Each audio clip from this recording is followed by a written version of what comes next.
Hey everybody, and welcome to another episode of Get a Load of This Chick, where we talk about a woman from history you probably haven't heard of before. This week we're going to talk about Louise Michel. She is the mother of the Black Flag, a French anarchist, and an all-around really dope lady who lived by her principles until the day she died. Her principles being screw the government and support the poor. Pretty simple. So Louise Michel was born May 29th, 1830 at the Chateau de Francoeur. Her mother was a maid at this castle, and then her father was probably the landowner's son, because the landowners themselves, whom Michel regarded as her grandparents, were the people who raised her throughout her life. It's pretty common when there's an illegitimate child of people of like noble birth, they get a little bit of a leg up, I guess, that they wouldn't have otherwise. So she was very liberally educated and was reading like Voltaire and Rousseau and grew up with these Enlightenment era ideologies, which would also come to later influence her, along with a bunch of other things. So anyway, 1865, at the age of 35 years old, she finally moves to Paris with a little bit of money that she gets from her grandparents. Now, when she's in Paris, she goes and she's like, oh, I'm going to teach. I'm going to teach the poor and the downtrodden of Montmartre, which is like one of the poorest areas of France at the time. It's like basically on the outskirts of Paris because it hasn't, made it to that like built up area yet. And she is aghast at the circumstances that she sees these people living in. The poverty and the filth and the lack of food and the crime. She is like, why isn't the government doing anything about this? And then slowly she comes to the conclusion, oh, it's because the government doesn't care. Who is in the government but loyalists and former aristocrats, and also people who made a huge fortune during the revolution, and probably people who don't care as much as they say they do about the people of France, which leaves Louise Michel absolutely incensed. How do you not care about your public? We ask to this very day. So Louise Michel slowly becomes more and more radicalized, becomes part of these anti-government groups, and eventually becomes part of something called the Commune.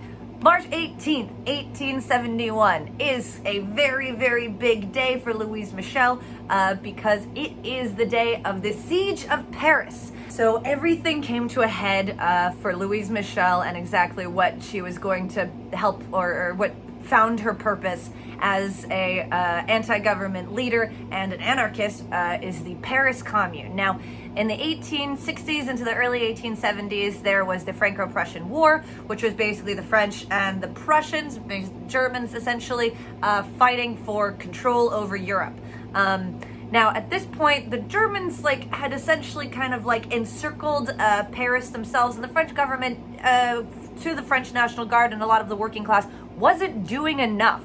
And so the Paris Commune, or the French Commune, Louise Michel, the Communards, all of those people, they led a rebellion and rose up against the French government and basically claimed the city. They decided, you guys aren't doing enough, so we're going to run the city. And they did for about 2 months, from March 18th to May 28th, 1871. This was a really bloody conflict. A lot of people were arrested, a lot of people were killed.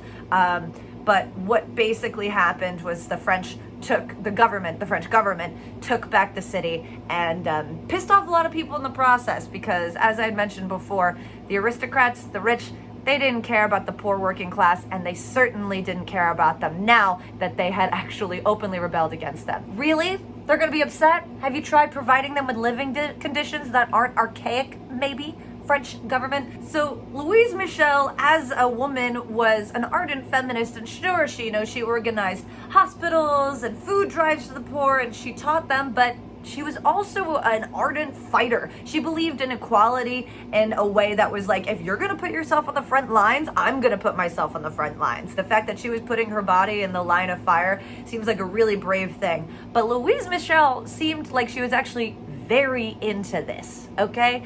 So she was on trial for her role in the Commune, and they were basically trying to give her a softer sentence because she was a woman, but she was having none of it. So in her memoir, she has said, "Barbarian that I am, I love cannon, the smell of powder, and bullets in the air." Like, wow, that is a tough, lady. So they didn't kill her, they didn't execute her. What they did was considered far worse at the time. They exiled her and they sent her to New Caledonia. And this is where Louise Michel's legacy really starts to come through as somebody that is constantly fighting for the people. So New Caledonia is down near like New Zealand and Australia. It's in those like groupings of island that make up the Pacific Islands. It's really remote, really hard to get through, and that is where she is in exile. She's there with a bunch of other people that were part of the Communards uprising, and it's pretty remote. However, despite all this, she's kind of digging it. She's like, I'm outside a bunch, there's a lot of labor.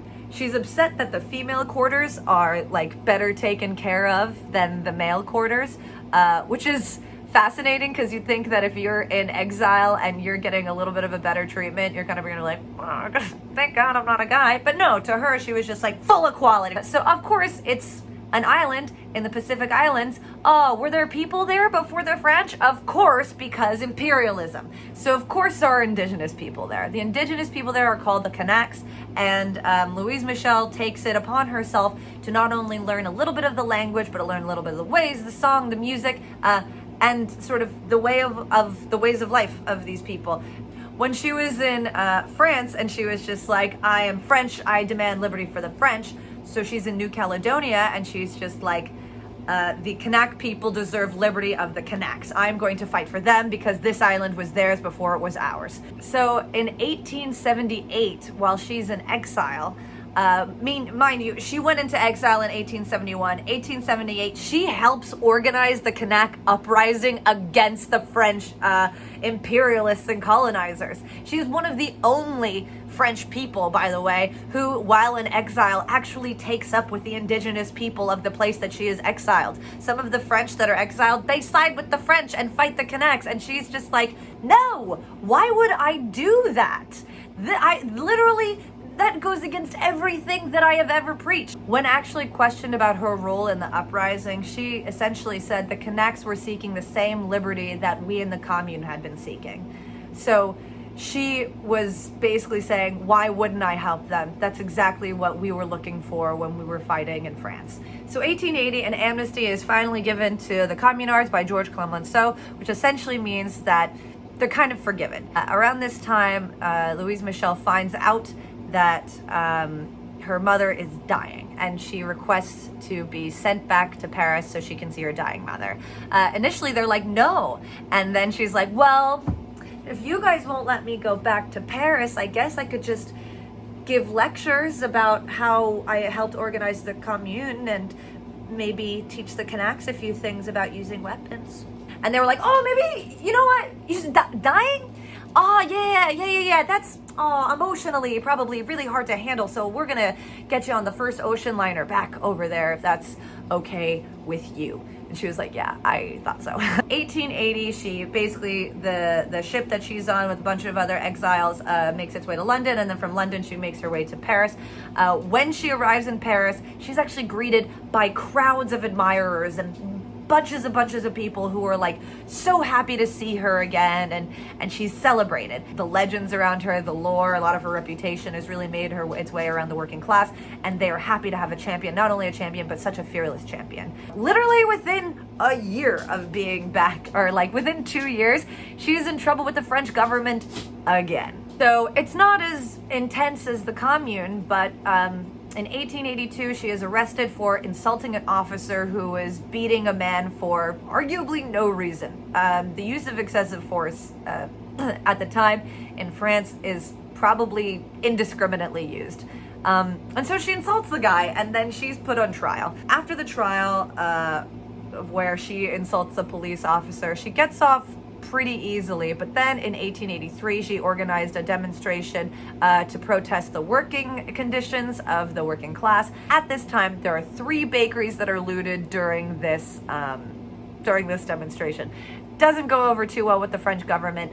They decide they're going to take it a little bit harder on her, but they can't exile her again because they saw how well that worked with the Kanaks earlier. Instead, they sentenced her to 6 years of solitary confinement. To her, That's bliss. It's so weird. And for most people, 6 years in solitary confinement is agony. And to her, she's like, oh, thank God, I just needed a little bit of a break, honestly. And so she uses these 6 years to work on her memoirs. I think she gets out after 5 years because they're just like, she seems like she calmed down a little bit. But nope.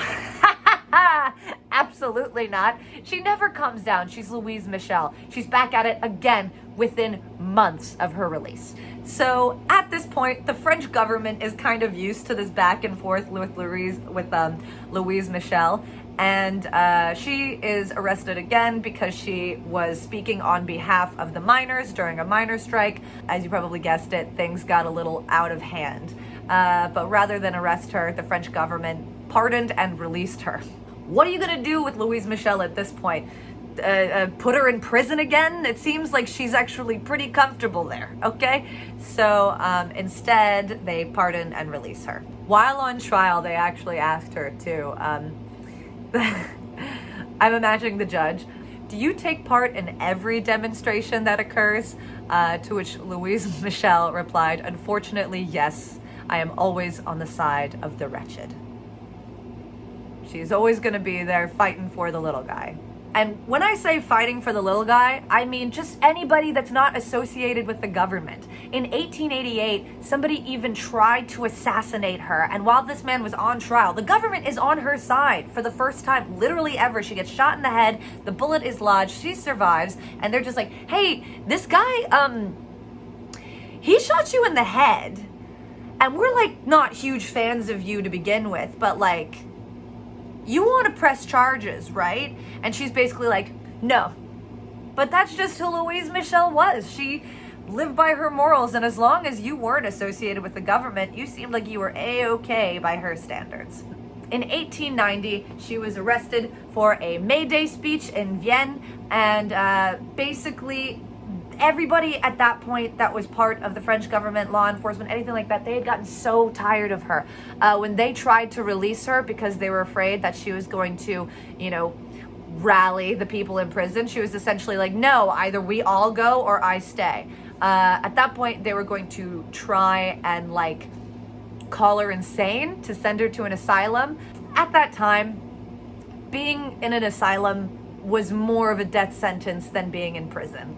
Being in prison, the conditions were horrible, but being in an asylum, there was no end in sight. There was no release date. There was no term of sentencing. You were in there. So she went to London from about 1890 to 1895. For about 5 years, she did lectures, she, spoke on behalf of the needs of the poor and the needs of the poor in France. But, there was still that part of her that is so eternally French that she just needed to go back. And so finally, 1895, Louise Michel returns from her self-imposed exile in London. Upon Louise Michel's return to France, there's actually a much more progressive government going on that cares just a teensy bit more about the working class.